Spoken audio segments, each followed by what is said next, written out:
Oke, good morning talented people. Selamat pagi semuanya. Perkenalkan, nama saya Pamela dari Egg Consulting International. Senang sekali bisa bertemu dengan Anda semua di acara Behind the Suits pagi ini. Egg Consulting hadir untuk memberi solusi terbaik yang bisa mengembangkan individu untuk hasil organisasi yang terakselerasi. Jadi bagi klien-klien kami itu partner yang bergandengan tangan untuk memahami kondisi organisasi sesungguhnya untuk solusi yang dirancang khusus untuk kebutuhan unik di tiap perusahaan. Sama halnya di Behind the Suits, ini acara yang kami lakukan secara reguler setiap hari Jumat pagi. Kita ingin membahas topik-topik yang memang sedang in and happening now untuk memahami berbagai perspektif dan juga memberi solusi terbaik. Jadi di acara ini kita akan bahas hal-hal yang memang lagi viral, lagi banyak diomongin di sosial media. Sesinya super interaktif dan seru, namun waktunya sangat terbatas. Jadi kalau Bapak Ibu ada yang mau tanya atau punya ide untuk didiskusikan, please please feel free untuk langsung ketik di kolom chat Zoom atau bagi yang nyimak di Facebook Pak Ari Ginanjar bisa langsung cantumkan di kolom chat. Nanti tim saya akan menginfokan. Hari ini saya merasa sangat terhormat karena pada kesempatan ini kita akan mendengarkan pengalaman dan pengetahuan dari seorang tamu istimewa yang punya banyak pengalaman di industri kreatif dan perjalanan karirnya itu cukup mengagumkan ya.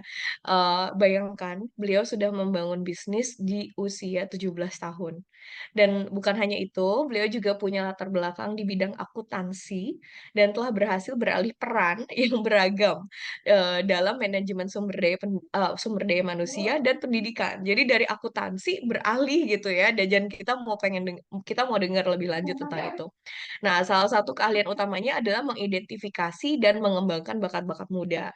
Jadi, beliau telah membimbing banyak talenta muda untuk berprestasi di lingkungan dengan pertumbuhan tinggi dan membantu mereka mencapai kesuksesan, sebagai performa terbaik. Jadi bukan hanya berhenti di situ, beliau juga punya ketertarikan yang mendalam tentang teknologi, neurohacking, selalu mencari cara inovatif untuk mengoptimalkan kesejahteraan mental, kinerja gitu ya, punya semangat belajar yang nggak ada hentinya, mendukung lingkungan yang beragam, di mana semua orang bisa berkembang. Jadi please please welcome, di sini ada Mas Ignatius Seto Lareno, biasanya kita panggil Mas Seto. Apa kabar Mas Seto? Halo semuanya, selamat pagi teman-teman dan Mbak Pamela. Apa kabar semuanya? Thank you. Sebelum kita mulai nih diskusi kita dan tanya-tanya Mas Seto, pagi ini tema kita adalah jurusan dan karir. Apakah bahaya jika salah arah? Nah, mungkin Bapak Ibu pernah relate atau mungkin ada tamu-tamu di sini yang masih muda, yang mungkin ada di posisi yang sama. Mmm, kita mau diskusikan hari ini adalah mungkin pernah nih, orang-orang HR ya, terutama yang pernah ngerasa pernah hire talent, yang job desk dan jurusan kuliahnya nggak nyambung gitu ya. Jadi izin saya mau bahas mengenai latar belakang dari tema kali ini. Jadi kalau kita lihat datanya, sekitar ada 80% lulusan di Indonesia kerja di bidang yang tidak sesuai dengan jurusan kuliah mereka. 80%. Jadi ketidaksesuaian ini bisa berdampak besar, seperti penghasilan yang lebih rendah karena mereka betul-betul mulai dari nol, kepuasan kerja yang menurun kalau misalkan itu tidak tepat dengan talentanya, misalkan lulusan teknologi memiliki gaji awal rata-rata lebih tinggi dibandingkan lulusan seni, seperti itu. Namun banyak juga lulusan yang merasa kurang puas dengan pekerjaannya karena nggak sesuai dengan keahlian dan minat mereka. Nah, selain itu, sekarang nih, ada namanya kurikulum merdeka, yang di mana diterapkan siswa SMA tidak lagi ada penjurusan IPA, IPS, atau bahasa. Jadi, ini adalah sesuatu yang bagus karena membebaskan mereka untuk bereksplorasi. Namun, banyak juga nih kalau saya belusukan ke sekolah-sekolah, banyak yang bingung dalam meramu mata pelajaran apa yang paling pas buat mereka.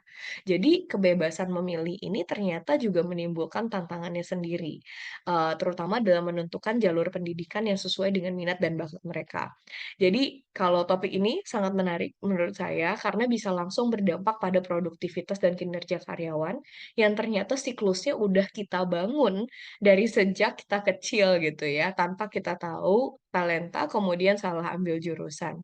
Nah, perusahaan membutuhkan tenaga kerja yang nggak cuma punya keterampilan teknis, tapi juga, sesuai dengan bidang pekerjaan mereka, agar dapat berkontribusi secara optimal. Jadi untuk kita lebih paham, kita mau lihat perspektif tentang hal ini, ada beberapa TikTok video yang lagi viral, yang banyak lagi dibahas, kita lihat dulu sekarang, oke?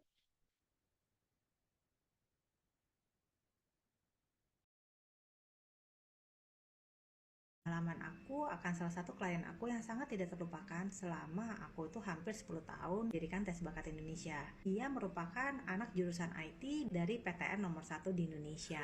Waktu itu dia sudah semester 7, tes lah di kita untuk pemilihan jurusan. Nah, akhirnya terkuaklah di dalam sesi konsultasi bahwa karena salah jurusan, dia sampai terjerumus dalam menggunakan hal-hal yang tidak seharusnya digunakan. Monik, aku tuh ngambil jurusan IT karena menurut aku sekarang semuanya zaman sudah digital, pasti karirnya akan melejit banget. Ternyata Miss Monik, aku baru tahu namanya jurusan IT tuh duduk di dalam kelas, cuman dengerin dosennya ngomong 1-0 gitu kan ya.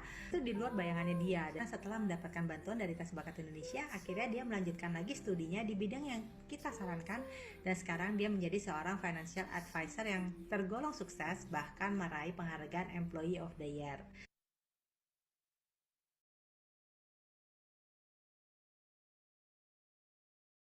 Kalau misalkan orang yang kerja tapi beda jurusan, apakah itu fine-fine aja menurut lu? Kerja beda jurusan dengan pekerjaannya Dengan sekarang gitu pekerjaannya? ya. Iya.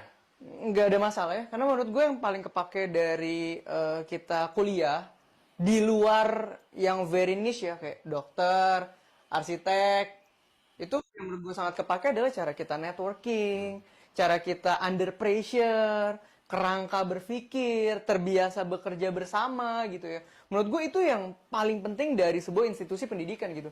Jadi begitu ke depannya lu punya peluangnya di mana, go ahead. Berarti nggak ada masalah sama sekali kan? Beda sama jurusan tuh nggak ada masalah ya? Itu Nggak ada hal lama masalah, kan? malah berarti lo mungkin punya kesempatan menemukan inner talent lo Iya. yang di kuliah nggak ketemu gitu. Ternyata Iya. pas kerja, oh lu jago ini, lu jago ini. Iya. Ya why not? Tapi kecuali tadi yang gue bilang niche ya, Iya. Soalnya dokter, arsitek gitu. ada yang ngerasa sia-sia soalnya kan. Temen gue juga banyak kayak, kok gue udah kuliah misalkan TI, Ya, terus ujung-ujungnya gue kayak ikut digital marketing lagi. Kesannya kayak wasted aja kuliahnya. karena POV kita cuma ngelihat ilmu hard skill-nya doang. Iya. Tapi kalau lu bisa put in general, misalnya kuliah lu berat banget, apa sih yang biasa begadang mulu? Sipil, arsitek. Kekuatan lu terbiasa bergadang aja itu sebuah bonus lu. Iya. Nggak semua orang lulus kerja dikasih begadang nggak resign. Lu udah biasa ngerjain kayak gitu, kuat begadang aja udah bonus. Nah, menurut gua orang kenapa kadang bisa bilang sia-sia, POV-nya harus diperluas. Oke, oke, seru banget ya. Jadi kita lihat tadi mereka ngasih dua perspektif yang berbeda nih. Yang di video pertama kita lihat kalau efek salah jurusan itu sesuatu yang ganas dan impact-nya sebesar itu. Tapi di video kedua ternyata ada juga beberapa orang yang menormalisasi hal tersebut. Di mana salah jurusan nggak se-impactful itu kok di dunia kerja karena lo bakal dapet hal-hal lain selain hanya cuma pembelajaran teknis lah gitu ya. Jadi ada soft skill juga yang diasah. Nah, kalau buat Mas Seto sendiri, soalnya kan kalau aku lihat CV-nya ini dulunya akuntansi ya. Dari POV seseorang yang antara jurusannya kuliah dan karirnya nggak lain gimana Mas Seto? Ini adalah sebuah fenomena menarik ya, tapi ini aku cerita dulu tentang diriku gitu kan. Mhm. Kenapa sih aku banyak banget sebuah pivot ya di perjalanan karirku dari belajar akuntansi, kemudian sampai sekarang ini banyak di education dan people management dan people development. Jadi memang lebih ke curiosity. Jadi ini kalau cerita aku adalah curiosity bahwa dulu waktu aku mulai SMA, aku dulu dari IPS dan kemudian memang tertarik di bisnis gitu kan. Jadi tertarik di bisnis, kemudian ketika menjalani bisnis di SMA di mana kita benar-benar kayak nggak punya banyak modal, nggak punya kemampuan untuk menjual sesuatu hal. Kemudian di situ aku mencari tahu aku tuh harus belajar apa ya supaya bisa nge-solve problem yang ada di situ waktu itu. Dan waktu itu ternyata, oh aku harus belajar akuntansi supaya bisa ngatur duit. Ketika aku jualan, waktu itu jualan makanan, jualan pin, jualan baju waktu SMA, itu aku bisa bisa lebih untung lah waktu itu. Sehingga akhirnya aku masuk ke akuntansi. Tapi ketika aku ada di akuntansi pun ternyata aku menemukan banyak problem yang terjadi di sekitarku karena waktu itu aku juga istilahnya main lah Mbak Putri dan Mbak Putri, aku main, aku juga nyambi kerja gitu kan waktu itu di toko gitu kan, di toko baju, dan kemudian di situ aku temukan permasalahan lagi gitu kan. Permasalahannya adalah bagaimana membuat produk yang bagus. Kemudian aku akhirnya belajar lagi di luar kampus. Aku jadi dulu belajar juga di merchandising, di retail, kemudian belajar bikin baju atau fashion.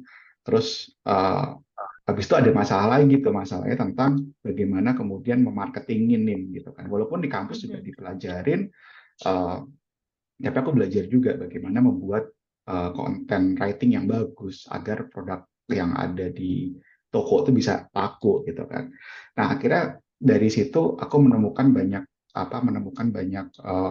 chance untuk belajar baru di luar kampus.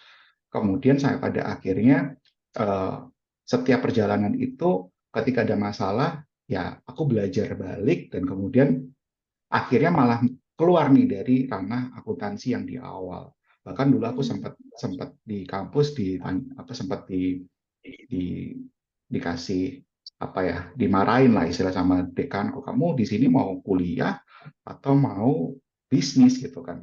Walaupun sebenarnya kan akuntansi dan juga FE Fakultas Ekonomi Bisnis itu kan memang menghasilkan bisnis, tapi kalau di akuntansi kan menghasilkan akuntan gitu kan.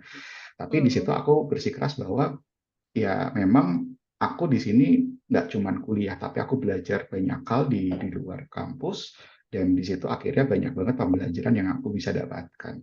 Sampai pada akhirnya, karena memang aku akhirnya bikin bisnis sendiri lagi ketika kuliah, aku merasakan bahwa kreatif industri hal yang menarik nih, karena memang waktu itu kreatif industri di awal tahun 2000-an itu cukup lumayan, 2010-an itu cukup lumayan lagi naik, dan belum banyak benchmarknya ya Mbak Putri. Jadi aku belajar lagi kreatif industri itu seperti apa sih harusnya gitu kan. Dan karena belum ada benchmarknya, akhirnya belajar lagi. Kemudian akhirnya belajar tentang dunia digital tuh. Karena ujung-ujungnya di tahun 2010-an ketika zaman do it yourself itu kemudian sudah mulai scale up, uh, mulai masuk internet yang cukup masif. Dulu zamannya Friendster, Facebook gitu kan udah mulai masuk.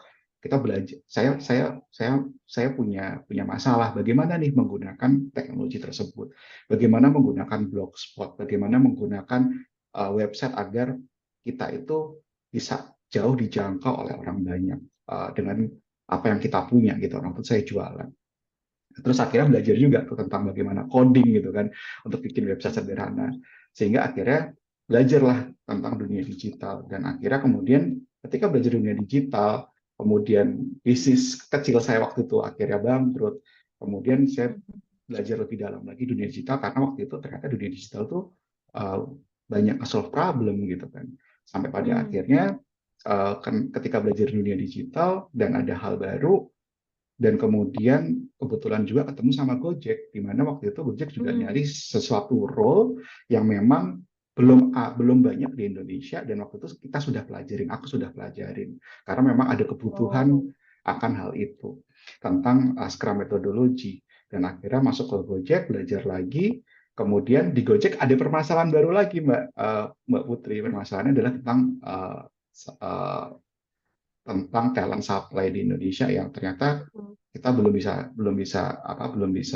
Iya, nggak banyak support, kan, maksudnya waktu nggak banyak. Gojek ada itu Iya, inovasi baru banget. iya, Jadi mungkin buat Bapak Ibu nih yang nggak tahu backgroundnya Mas Seto yang mungkin baru join gitu ya.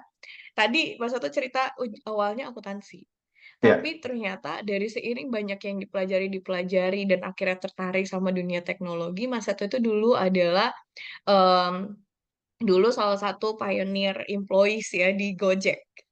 yang kita tahu udah segede apa sekarang dan akhirnya membentuk company-nya sendiri Ya, sebagai co-founder dan COO sekarang di Binar Academy yaitu memberi edukasi-edukasi digital dan teknologi gitu untuk bisnis dan juga individu. Karena ya, mungkin tadi ya boleh lanjutin kayak apa sih? Oh ternyata talent-talent teknologi itu atau digital is not many gitu ya. ya. Di tahun 2015 nggak banyak dan waktu itu kebutuhan akan role-role baru itu banyak banget gitu kan Mbak. Jadi di situ kita menemukan bahwa ada kebutuhan role yang banyak, tetapi supply-nya nggak banyak. Jadi kita kalau ngomongin tentang dunia pekerjaan hampir mirip dengan dunia market di industri gitu kan, market di ekonomi, ada supply dan ada demand. Dan akhirnya di situ aku belajar lagi apa sih yang apa yang harus dilakukan untuk solving problem itu. Akhirnya saya dan beberapa kolega di Gojek membentuk Binar Academy. Tujuannya buat apa? Tujuannya untuk bisa membantu upskilling orang-orang yang memang tertarik ke dunia digital untuk bisa upskilling sehingga akhirnya mereka bisa mendapatkan kesempatan yang baru. Dan kenapa waktu itu akhirnya kenapa akhirnya bikin Binar, karena ternyata saya menemukan bahwa di balik digital transformation, di balik tentang dunia digital teknologi, ada talent, ada talenta yang memang perlu dikembangkan. Dalam artian di sini education berperan besar untuk bisa membentuk orang-orang agar siap untuk uh, bisa masuk ke dunia yang serba tidak menentu ini gitu kan. Dan akhirnya sampai sekarang ada di Binar Academy. Seperti itu perjalanannya. Cukup lumayan unik Wow. karena banyak banget hal-hal yang aku pelajarin. Jadi mungkin kalau dibilang kayak mahasiswa abadi gitu ya, ngambil banyak SKS gitu kan, ngambil banyak mata kuliah. Dan ini sebenarnya hal yang nanti aku pengen juga samarikan bahwa memang salah jurusan itu menurut aku itu bukan sebuah fenomena, tapi adalah sebuah mungkin keharusan kali ya. Nah, nanti aku Hmm. akan ceritakan lagi kenapa sih Keharusan. Oh, oke, oke. keharusan Let's gitu wait. kan. Gitu. Bakal menarik tuh. Tapi waktu pas ngambil akuntansinya gitu ya, did you feel you were excellent in doing it? Enjoyable Oke. nggak? Nggak. Jadi awal-awal, jadi jujur-jujur aja Mbak, aku tuh di SMA sebenarnya untuk akuntansi I'm totally into it gitu kan. Jadi aku suka akuntansi, aku masuk ke fakultas akuntansi ekonomi dan akuntansi itu jujur aja aku happy gitu kan, 1, 2, 3, 4 empat semester aku sangat-sangat happy. Tapi ketika aku menemukan sebuah permasalahan baru yang itu ternyata cukup lumayan apa ya, pengen aku jawab juga selain dengan perspektif akuntansi, kemudian aku juga tertarik untuk mencari hal baru. Jadi makanya aku lulus Mbak, aku nggak kemudian drop Hmm. out gitu kan. Aku mencoba buat selalu oke, ketika aku mengambil suatu hal aku harus selesaikan itu. Jadi Hmm, hmm, hmm. memang aku mempelajari banyak hal tapi bukan berarti kemudian aku nggak happy karena memang akhirnya aku lulus dan bisa menyelesaikan itu gitu. Hmm. Karena kegigihan ya, berarti ya. Lulusnya itu karena kegigihan itu. Ini ada pertanyaan di kolom chat dari Bu Elni Pujayanti. Saya mau bertanya, sebagaimana yang termuat di judul diskusi hari ini, bagaimana kita bisa meyakini untuk berkarir tidak sejalan dengan jurusan? Padahal di sisi lain, ada ketertarikan juga karir sejalan dengan jurusan. Tapi ada ketertarikan di bidang lain yang sepertinya lebih menantang dan sejalan dengan tujuan harapan ke depan. Em, Sama mungkin yang kedua, bagaimana menemukan ketertarikan bidang tertentu yang bisa mengantarkan kita pada karir kita. Mungkin one by one ya. Yang pertama adalah kalau aku ngebacanya mungkin ya Bu Elni bisa klarifikasi lagi kalau pemahaman aku salah. Kadang kita eh, nggak apa sih masuk ke jurusan, masuk ke karir yang nggak sesuai gitu. Yang dimana itu sebuah keharusan karena mungkin nggak ada job availability gitu istilahnya ya. Eh, jadi bagaimana kita bisa meyakini untuk berkarir tidak sejalan dengan jurusan yang sudah kita ambil, bahwa oke, it will be fine, what can I do about it? Padahal di sisi lain juga ada karir yang sejalan dengan jurusan. Gimana tuh Mas Seto? itu kembali lagi kepada setiap personnya masing-masing. Cuman tadi aku bilang bahwa kenapa sih keharusan salah jurusan? Memang ada beberapa role gitu kan, seperti dokter atau mungkin hakim itu memang harus dari jurusan tertentu gitu. Tapi kenapa saya bilang keharusan, bahwa kita tuh sekarang masih terkungkum sama satu dikotomi tentang masalah eh, jurusan itu sendiri, Mbak. Dalam artian pendidikan kita itu sampai di kuliah atau ya sampai kuliah sampai S1 atau S2 atau mungkin S3. Tapi kita harus tahu bahwa ini juga salah satu pengingat saya waktu ikut conference UNESCO gitu kan, bahwa setiap manusia itu tidak berhenti belajar ketika mereka sudah graduate. Kita sebagai manusia akan selalu menjadi seorang lifelong learner, di mana kita menjadi seorang pembelajar seumur hidup, dan salah jurusan itu ketika kita hanya melihat secuil dari pendidikan di formal education, yang sebenarnya kita akan lanjutkan terus-menerus ketika kita sudah lulus. Nah, kenapa kita menganggap salah jurusan? Karena kita hanya melihat dari, oh kita sudah lulus, kita sudah selesai belajar. Padahal sebenarnya kita sebagai manusia akan terus belajar hal-hal baru, karena memang dunia ini selalu berubah gitu kan. Dan menurut saya bahwa ya itu adalah hal yang memang sebuah keharusan, pada akhirnya manusia harus menjadi seorang polimer. Dan ini yang sangat diyakini oleh saya dan tim saya, bahwa uh, kita harus membentuk orang itu sebagai seorang polimer ke depannya. Karena segala macam pekerjaan, mulai dari, ya aku bisa bilang dari 10 tahun yang lalu, banyak pekerjaan itu baru. Jadi kayak role-role yang tidak pernah kita bayangkan Iya, di bayangkan kampus, sebelumnya ya ya. kan? Oh, oh. Itu sekarang Iya. ada. Dan ternyata role-role baru itu adalah kombinasi dari berbagai skill, berbagai ilmu, berbagai jurusan yang kita nggak pernah bayangkan dulu sebelum itu. Makanya sekarang beberapa universitas di luar negeri, terutama di US, itu sudah mulai mengkombinkan, bahkan ada psikologi dengan ekonomi. Kemudian ada mengkombinkan juga, ada tentang politik dengan uh, uh, sustainability dan segala macamnya. Jadi sekarang itu universitas di luar tuh sangat-sangat apa ya, sangat-sangat T-shape gitu kan. Udah tidak lagi kayak, oh kalau misalnya kita ambil psikologi berarti cuma psikologi aja, klinis dan segala macam. Tidak seperti itu. Sekarang semuanya sangat combine.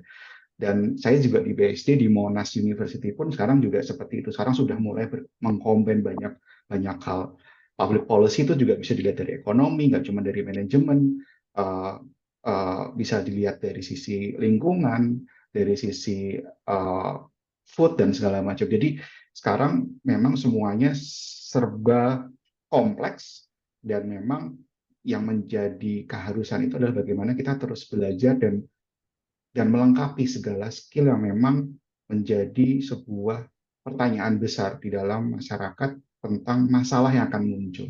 Gitu sih Mbak Putri, mungkin agak sedikit kompleks, tapi I think kita mampu untuk terus bisa belajar, dan salah jurusan bukan hal yang salah gitu kan.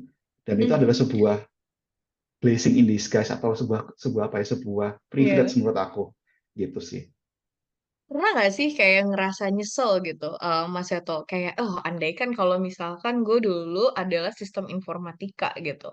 Kayaknya gue nggak harus kayak capek banget gitu kan, cari pembelajaran-pembelajaran lain yang akhirnya ketemu nih.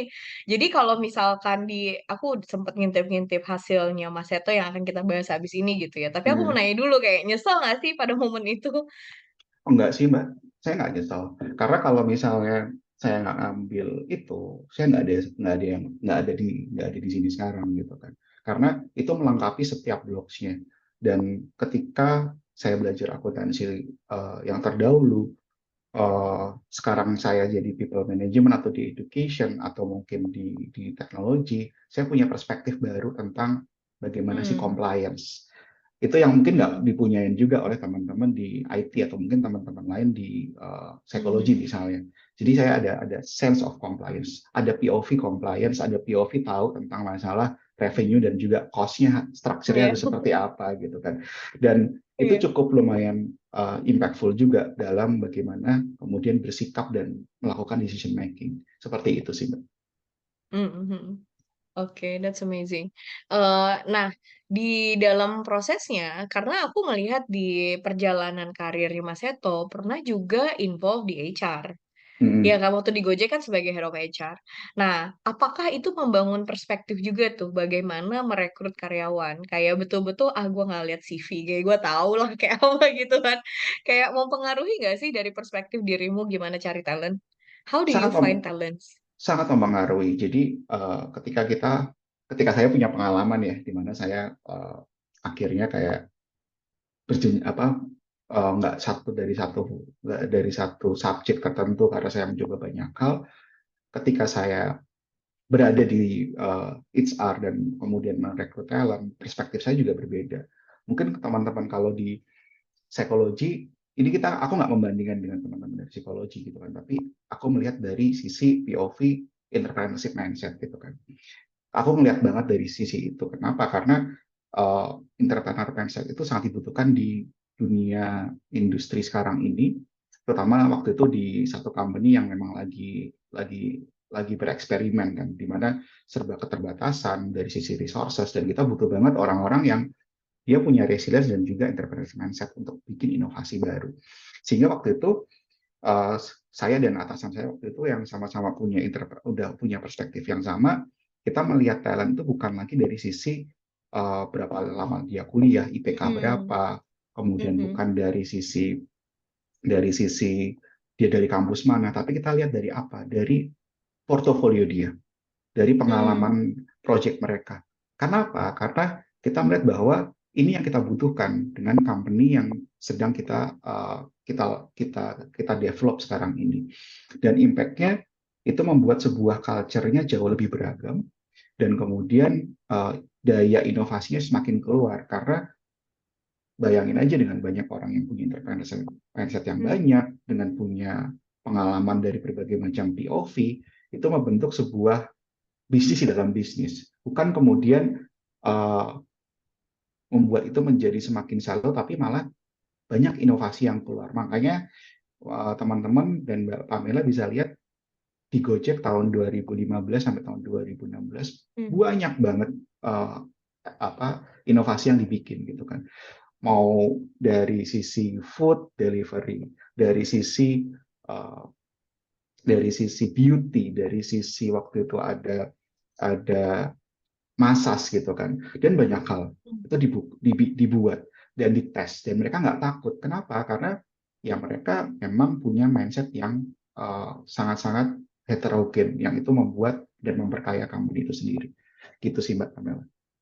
Mhm. Wow, malahan, organisasinya jadi lebih banyak inovasi ya, karena Yes, punya ya, lebih banyak ya, POV gitu. Mhm.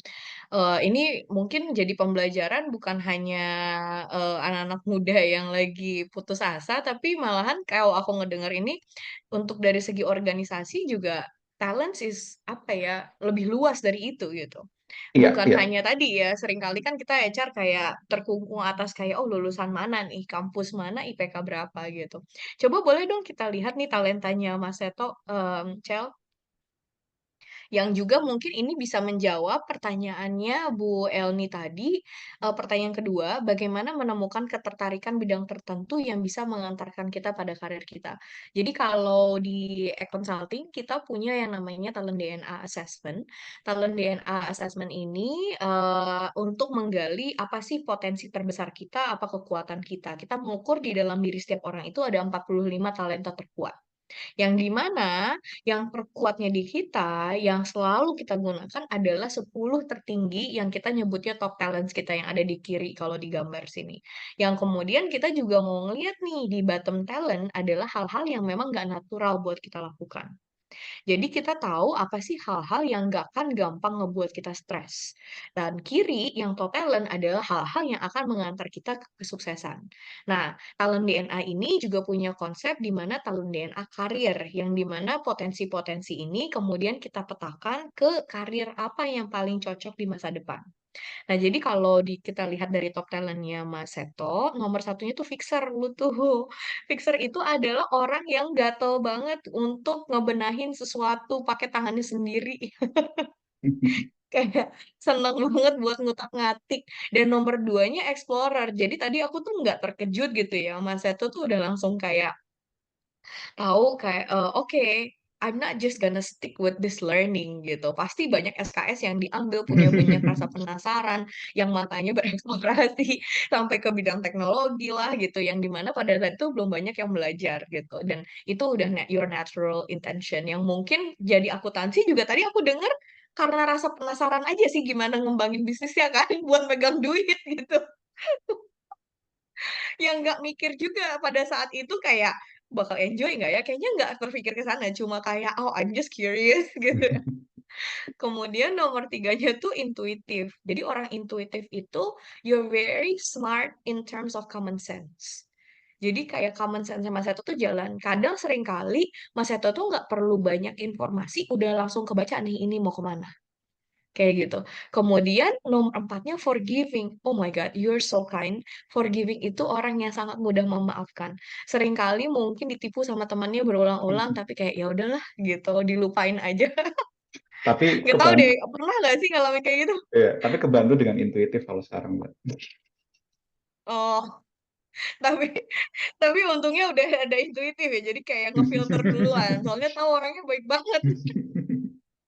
Nah, nomor limanya tuh troubleshooter. Jadi suka untuk menggali masalah tuh sampai ke akarnya. Jadi tadi menggali masalah sampai ke akar, kemudian dibenahin langsung pakai tangannya sendiri. Dan inovatif selalu untuk ingin menciptakan hal-hal baru. Jadi kalau misalkan gitu-gitu aja, wah, you get bored very easily. Yang mungkin ini juga yang jadi pemicu why you create your own business gitu kan.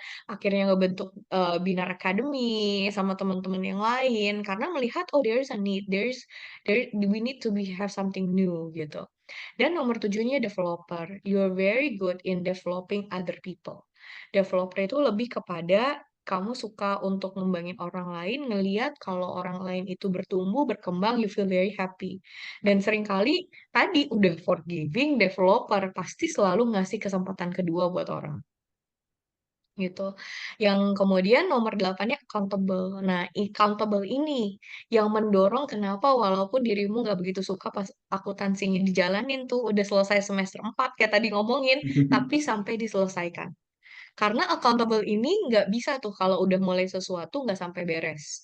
Yang ada dirimu akan selalu menyesal seumur hidup gitu, kalau itu sesuatu yang ditinggalkan di tengah-tengah. Nah, cuma kadang-kadang karena saking semuanya beres, kadang-kadang you can be very micro ke tim gitu ya, making sure, checking everything gitu kan. Jadi dalam DNA itu ada dua sisi, dia kekuatan, tapi kalau kita kebablasan bisa jadi blind spot kalau kita nggak sadar. Dan sembilannya strategizer, you're very smart in a way that you always have options. Malahan opsi itu dibuka. Jadi kalau misalkan kita bilang, oh ini nggak bisa nih, nggak ada kata nggak bisa. Yang ada malahan kita opsinya yang belum luas. Kita punya banyak cara lain. Jadi istilahnya strategizer tuh punya banyak cara menuju Roma. Dan signifikan, signifikan dirimu itu cuek. Cueknya tuh maksudnya, bodo amat orang mau bilang, mau ngomong apa gitu ya. You're very comfortable in your own skin gitu. Yang penting orientasimu adalah berkontribusi. Jadi kalau dari talenta ini, aku malahan ngelihatnya dengan kayak karir sekeren ini, you're this young. Sekarang umur berapa Mas Eto? 35, 35. 35 dan Mm. you have your own company, with Binar Academy, yang dimana sekarang size Binar Academy berapa? Udah berapa murid yang diajar? Kita udah Alumninya meluluskan udah berapa? 180.000 sekarang. 180.000, wow, 180.000 dan karyawan ada berapa? Karyawan sekarang kita ada 100 orang. Seratusan. And Ya, believe it or not, you are not an ambitious person. Kalau aku lihat malahan itu dorongannya bukan dari ambisi. Dari ya, talent DNA ini kita melihat dorongannya adalah you wanna tackle problems from today's society. ya. Karena tadi kamu melihat root cause-nya dengan troubleshooter and you wanna fix it because you're a fixer. Dan di momen itu you always look at what's something new, innovative, while at the same time you're an explorer, selalu belajar dan menjadikan terkini. Aku nggak heran kalau misalkan Binar Academy pun berevolusi terus-terusan gitu. Menjadi bukan hanya tadinya hanya buka kelas-kelas gitu ya kan, tapi tadi kita sempat cerita sebelum sesi ini kayak ke B2B lah, and bagaimana kita ngembangin dan memecahkan masalah di dunia ini gitu. Nah, bottom talent itu adalah hal-hal yang nggak natural buat kita. Jadi kalau yang nggak naturalnya buat Mas Seto nih nomor 45-nya adalah equitable. Equitable adalah orang yang selalu memastikan semuanya itu adil. Jadi kalau Mas Seto, dirimu paham dunia itu nggak adil, jadi nggak pernah hitung-hitungan. Kayak paling capek atau belajar paling banyak lah, meeting paling banyak. You don't care about that. It's okay, you just do it. Gitu. Nggak pernah hitung-hitungan masalah itu. Yang kemudian juga di bottomnya ada genuine. Orang genuine itu kayak menjalin hubungan tuh erat banget. Tapi kalau Mas Seto, you need time. You need time to open up gitu ke orang gitu ya. Kayak dirimu perlu waktu untuk betul-betul membuka hal-hal very private seperti itu. And that's just who you are. It's not bad. Jadi kalau bottom talent itu bukan berarti bad. It just means it's not who you are. Dan empat tiganya otoritatif. Jadi seringkali mungkin kalau ke tim dirimu tuh lebih ke nggak tegaan karena kan developer ya dan forgiving ya. Tapi nggak tegas gitu loh. Dirimu pernah ada momen itu semua pasti bilang kayak masa tuh mau baik ya. Walaupun di awal tuh kelihatannya kayak cuek, kayak Ya, jutek gitu ya. Tapi sebetulnya dirimu nggak tegaan orangnya ternyata. Dan di bottom juga ada structure. Makanya tadi aku nanya, akuntansi ini nggak sih bikin stres nggak sih? Karena sebetulnya dirimu nggak suka timeline, nggak suka bikin sesuatu yang kayak step by step gitu loh. You're very out of the box gitu. Dan sometimes no box. Dan orang structure kan orang yang ya, udah punya runutan dan malahan dirimu nggak enjoy itu gitu. Makanya kebaca waktu akuntansi sheet and balance itu stres nggak sih? stres, beneran stres karena memang apa ya? Karena kalau misalnya kita ngomongin tentang akuntansi kan memang selalu ada ada face to face-nya lah. Kita nggak bisa langsung kemudian belajar tentang cash balance kalau nggak belajar hal tertentu dulu gitu kan. Jadi itu yang kadang kenapa sih aku merasa kayak kenapa kita nggak ngelihat langsung dari sisi helikopter view dulu, kemudian kita baru lihat step-stepnya, tapi kita harus dipaksa untuk step-stepnya dulu. Itu Hmm. yang mungkin menjadi sesuatu hal yang kurang kurang apa ya, kurang kurang aku suka gitu. Iya, iya. Jadi memang bukan berarti kalau di bottom talent tuh nggak bisa ya. Ya, Cuma memang perlu effort lebih perlu aja untuk effort. menjadi seperti itu gitu. Karena nggak natural buat diri. Dan kemudian nomor 41-nya affectionate. Jadi dirimu tuh nggak suka basa-basi orangnya. Sebetulnya nggak suka basa-basi. Dan mungkin Mas Seto mohon maaf nih aku tanya ya pacarnya atau pasangannya saat ini ya jangan jangan marah kalau Mas Seto itu kelihatannya tidak romantis karena memang tidak. Karena affection ada di batu. Itu just not natural for him.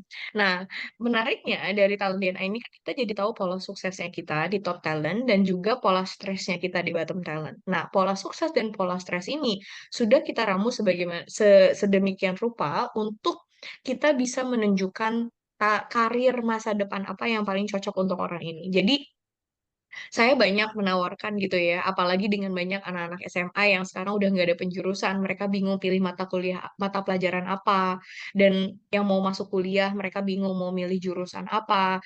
Please, I highly recommend Talent DNA Karir. Boleh cek ke yang slide selanjutnya. Jadi kalau Mas Seto sendiri, kebayang nggak sih if you know about this beforehand. Jadi nanti di Talent DNA Karir kita akan menunjukkan slide sebelumnya tadi boleh cek apa sih yang mudah dia lakukan, apa yang dia suka, apa hal istimewa yang dia bisa lakukan, kemudian apa yang perlu dikembangkan. Nah, yang di mana, boleh next slide, yang di mana kita ramu menjadi set of career, that is really who you are. Jadi kalau kita lihat di sisi kiri, you're very all about hands-on practice. Termasuk di sini ada tentang teknologi and sampai AI and IoT.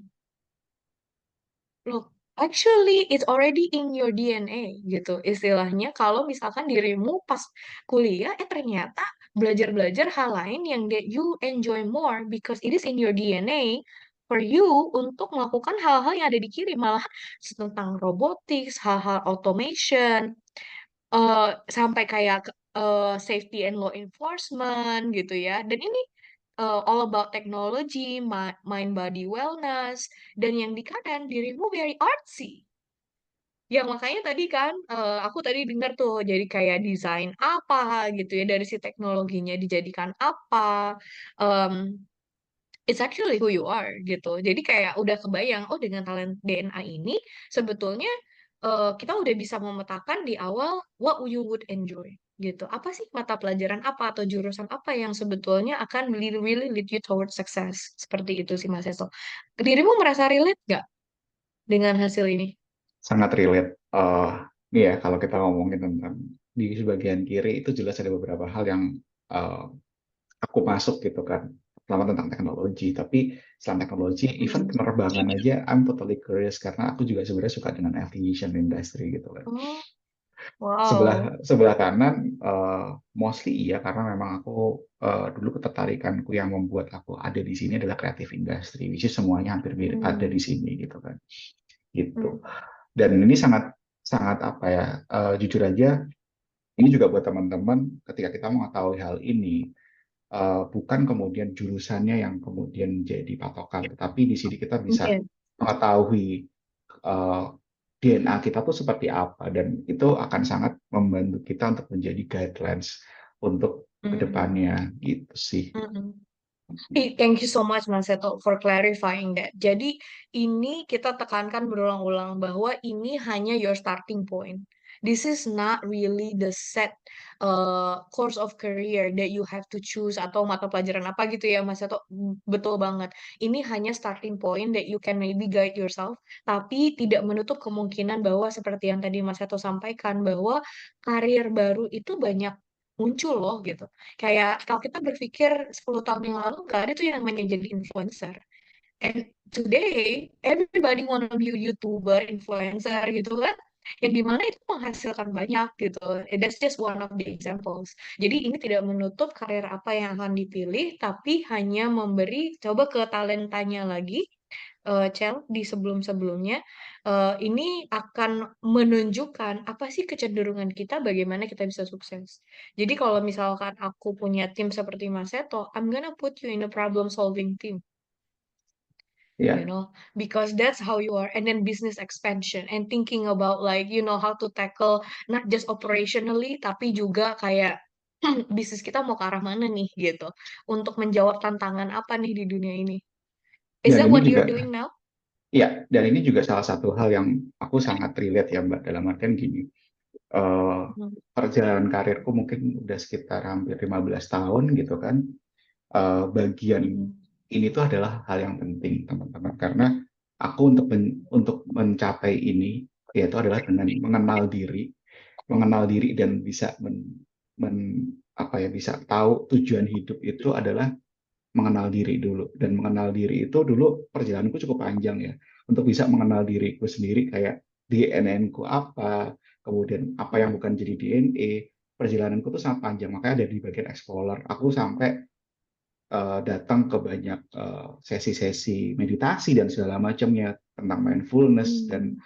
kemudian baru bisa membuat sebuah poin-poin itu sendiri.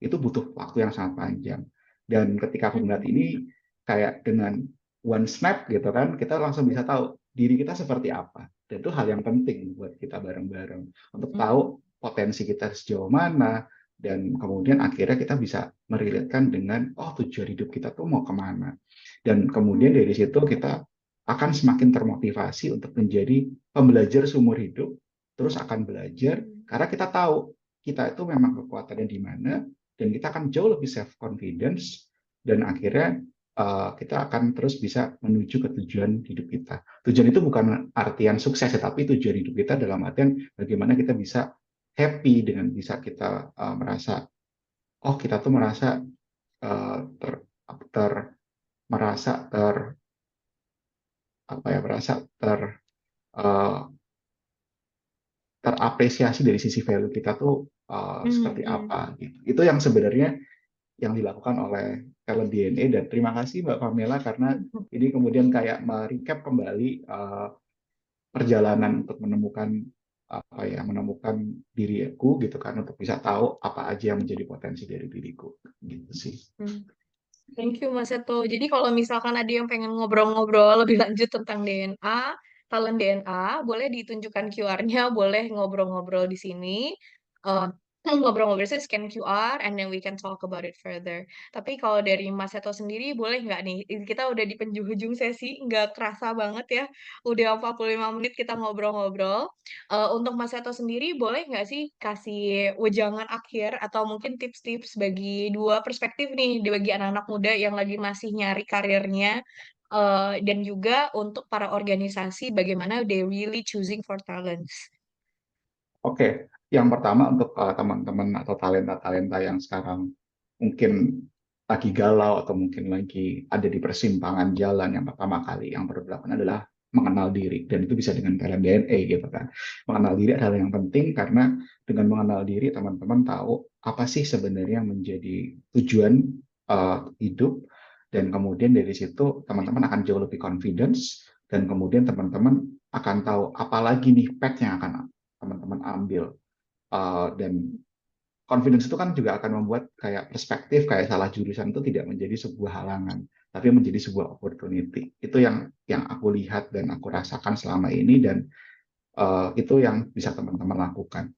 Dan buat teman-teman HR atau yang mau merekrut teman-teman talenta-talenta, bahwa ada perubahan zaman sekarang ini, di mana kita perlu harus melihat bahwa kebutuhan talenta itu tidak hanya dilihat dari sisi jurusannya apa, prestasi akademiknya apa, tapi juga kebutuhan dari skill set, kebutuhan dari sisi culture yang mau dibentuk dari sebuah perusahaan itu sendiri.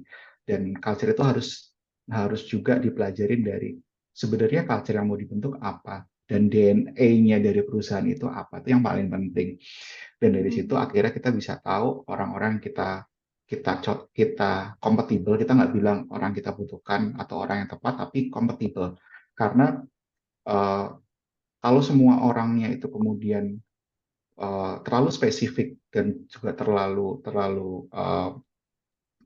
excellence di tempatnya, kolaborasinya akan nggak jalan. Dan dengan banyaknya perspektif yang ada dari berbagai macam latar belakang, berbagai macam jurusan, berbagai macam background, itu akan membentuk sebuah inclusiveness yang itu nantinya akan membuat sebuah inovasi yang sangat-sangat beneficial buat company itu sendiri. Jadi itu yang bisa saya sampaikan, karena pengalaman saya juga bahwa meng-hire orang tuh nggak harus dari jurusan. Bahkan ada sebuah pengalaman saya meng-hire orang yang jurusannya itu kalau nggak salah adalah International Relation atau HI. Kemudian kita rekrut, dan waktu itu karena memang dia punya resilience yang bagus, entrepreneurship yang bagus, even dia tuh dari International Relations, dari HI, pernah jadi legal and PR staff di rumah sakit. Kemudian dia masuk teknologi company di Gojek, dan sekarang masih di Gojek sebagai sebagai product manager di bagian financial, atau kita bilang sekarang adalah GoPay. Bayangkan, dari orang HI bisa menjadi PM, dan sebelum PM dia menjadi seorang QA automation yang dia masih coding. Jadi semua orang punya opportunity yang sama, dan bagaimana kita bisa memastikan bahwa orang tersebut bisa kemudian beneficial, gak cuma buat company tapi juga buat dirinya sendiri untuk pengembangan diri mereka. Seperti itu dari saya, Mbak Pamela Putri. Wow, that's so amazing. Oke, jadi kalau untuk teman-teman semua yang ngerasa kemarin salah jurusan ataupun apakah sekarang saya salah jurusan, mempertimbangkan, please please broaden your horizon, discover who you are. Don't be stuck with the job, gitu kan? Don't be stuck with the jurusan gitu. Dan sama halnya untuk organisasi, hire for talent, not for the job, gitu ya, Mas itu ya. Hire for the talent. So, sekali lagi, kalau misalkan ingin ngobrol lebih lanjut, feel free untuk scan QR di sini dan bilang bahwa kalian pengen ngobrol lebih lanjut atas sesi Behind the Suit. Terima kasih banyak untuk ilmunya dan waktunya obrolannya di pagi ini, Mas Eto. Meskipun obrolan kita harus diakhiri, semoga kita bisa bertemu lagi di kesempatan lain. Jangan bosen-bosen diundang ke Behind the Suit. Dan untuk semuanya, selamat melanjutkan aktivitas. Semoga informasi yang kita dapatkan hari ini bisa bermanfaat bagi bagi kita semua dan sampai ketemu di sesi BTS minggu depan. See you talented people. Thank you so much once again Mas Seto and let's discuss more ya.